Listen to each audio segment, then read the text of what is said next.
په مکه مکرمه کې یو لوی پهلوان و رکانه د هغه نوم و رکانه وی نبی علیہ السلام ته وی ته د الله پیغمبر وی د پیغمبر خو ډېر لوی طاقت د پیغمبر طاقت د 40 جنتیانو برابري د یو جنتی طاقت د دنیا د 100 ځوانانو وي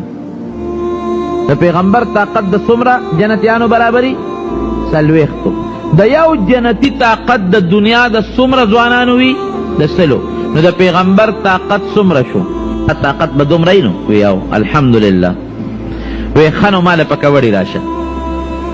که ما راو پرځول نو ته پیغمبر بیانې اگر پیغمبر خو ډېر غټ طاقت دی که زه دې راو پرځولم ته به رښتونی پیغمبر او دا رکانه څوک دا هغه پهلوانو چې د فارس او د روم پورې پهلوانان یې جر کړي د هغه د مقابلې پهلوان بل څوک نو میدان کې هغه له مقابلې له څوک هم نشو راتلی مضبوط مټې او مضبوط وجود او غټې خپې او چې راوبوت میدان کې خلک به دې تښتېدل نبی علیہ السلام مبارک ته د ابو جهل او دا خلک جمع دي وی راځه اوس په کبډي راشه که دې راو پرځولم ته به پیغمبر یې د پیغمبر طاقت زیاتي که مې راو پرځولې نه به حضور پاک مبارک فرمایي چې ما وی چې الله اوس دله څه جواب ورکړي که کبډي ورسره نه کې خو دې به راپورې ټوقې کوي چې دا پیغمبر نه دی که کبډي ورسره کې نو زه خو کبډوله نه یم راغلی دا هم د شرم خبره ده چې د سره زه کبډي کوم د سره پرځونې کوم پیغمبر خو دې له چاني رالېږلی چې دې خلکو سره کبډی وکړي رکانه صاحب په میدان کې تو شو وی دا پیغمبر نه دی که ما نه یریږي که دې پیغمبر وي خو د پیغمبر خو د دنیا د 4000 سړو برابر طاقت یې ماله په کبډي دې راشي نبی علیہ السلام مبارک فرمائی مجبور شم میں چې راځه میدان ته شي د مکې زندگی ده د پیغمبر لومبی زمانې دي خلک تماشې ته ودرېدل او دا خپل ملګري راځي او نبی علیہ السلام مبارک ته وایي چې د الله رسوله ګورې سړی ډېر لوی پهلوان دی د هغه وجود ته چې به دې کتل او د حضور پاک مبارک وجود ته به دې کتل تعجب به درغی هغه یو اتی وجود و مضبوط پهلوان کبډمار میدان ته چې ووته دې پهلوانانو یو خپل اندازي خلکو ته هغه خپل وجود او د هغې هغه طاقت ور مخکې کړه چې زما مقابله د فارس او د روم پهلوانانو نه ده کړې نو دی به څوک نبی علیہ السلام مبارک ته یې ګوتې ونیول ځان را باندې وجنې خو که معمولي دیکه مې ورکړه نو ګورې مړ به شي او پوه یې کوي چې ما سره کبډي نه کوي حضور پاک مبارک وفرمایل زه د کبډو پیغمبر نه یم کبډو نه یم راغلی خو تا مجبور کړی را دې خواشه چې دواړه سره مخامخ شو نبی علیہ السلام مبارک په دې یو لاس د یو لاس نه ونیوه او چې دیکې یې ورکړه یو لاس 40 سانټی پرې واوړېدې داسې سانټی پرې واوړېدې چې چغې جوړې کړې چغې غرق شوم تباه شوم خلکو ویې رکانه دا ستا هغه پهلواني ده یو دیکې درکړه او هغه ځای پورې در باندې سانټی واوړېدې او چغې لا بیلې وې به چې راپاڅېد وی قسم په خدای چې دا د الله پیغمبر دی دا رښتونی پیغمبر دی د ده په دې وجود کې دا طاقت انساني طاقت نه دی دا د انسان طاقت نه دی ما له خو چې لاس سره وړم ګنې زما په دې وجود غر را پرېوته زما خو د هر وجود نه دردونه خېږي او په هغه غټ میدان کې ودرېد او کلمه شهادت وی اشهد ان لا اله الا الله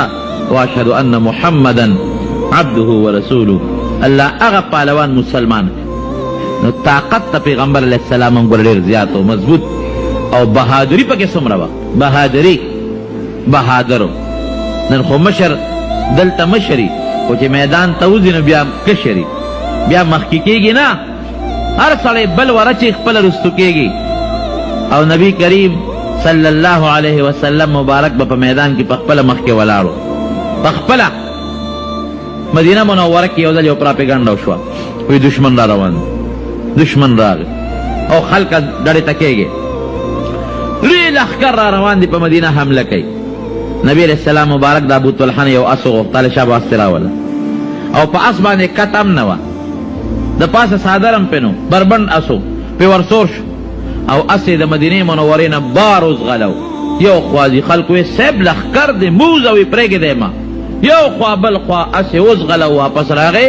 لم تراعو لم تراعو مه یریږئ مه یریږئ ما رأینا شیئا موږ خو اسم ونه لیدل اسم نشته دا بهادري وه د نبي علیه السلام کله دومره پراپګاندا و چې په مدینه منوره کې خلک یریدل او حضور پاک مبارک دا غلخکر یره نه محسوسوي نیغ ورلذي د حنین په میدان کې روان دی نبی علیہ السلام د زرګاو لخکر وسره دی او دا حوازن قبیله تیرانداز ورته په درو کې ناستی د غشو باران شروع کړ ناګهانی بارانو صحابه ټول یو قبل خوا منتشر شو منډه کړې پیغمبر علیہ السلام یوازې پاتې شو یو څو کسان د شمیر ورسره دي او د غشو باران دی ور باندې ټول یو قبل خوا تتر بتر شو منتشر شو او نبی علیہ السلام مبارک پاغي کې اصل زور ورکي مخ کې کوي او خلا زور ورکي چې مخ کې چې صحابي فرمایي چې ما واګی را ټینګې کړې وې ګورې که اوخه مخکې شوه چې ته په غشي نبي علیه السلام مبارک زخمي نه شي او حضور پاک مبارک هغه اوښې له دیکې ورکوي وایي چې ما اوښه نه پرېښوده نو کوز شو د اوښې نه او ورمنډه یې کړې انا النبي لا کذب انا ابن عبد المطلب زه پیغمبر یم دروغ خبره نه ده دروغجن پیغمبر نه یم او زه څوک یم ما وپېژنې زه د عبدالمطلب نه سیمه ګورې تېښتې والا نه یم قریشی او د بنو هاشم قبیله سره می تعلق دی یو جنگ کې چرتم نبی کریم صلی الله علیه وسلم تختیدل نه دی یو صحابی نه تاسو شو وی حنین کې تاسو تختیدل وې کنه هغه دا نه و چې نه ځکه هغه جګړه کې خو یو منډه وای کنه سوای وی زمون پیغمبر نو تختیدل وی تاسو نه تاسو کوم تاسو تختیدل وې کنه وی مونږ پرې زمون پیغمبر نو تختیدل شکست دیته وی چې د قوم مشر تختی که کشرانو تختی خو بیا بلا یو ځای شي کنه چې مشر وي او چې مشر په ځای ولاړ دي ته فتح وي وای مونږ پرېږده مونږ خو منډې والې خو بیا رالو او کامیابي دا وه چې زمونږ مشر نبی کریم صلی الله علیه وسلم په میدان ولاړو چرته نه دي تښتېدلي بهادري پکې دومره و نبی علیه السلام کې یو صحابي فرمایي وی رالم د نبی علیه السلام مبارک شاته وړېدم وی را باندې پوه شو وی ما وی چې دا مهر نبوت به څنګه صحیح کړم وی چې را باندې پوه شو وی راته آواز وکړي چې دې خوا راشه وی کمیس صادر مبارک یې ځان نه خوا کړ وی ورلم مهر نبوت مې وکړ او ډېر د نږدې نه مزېدار خشته ته سره مې ښکل کړ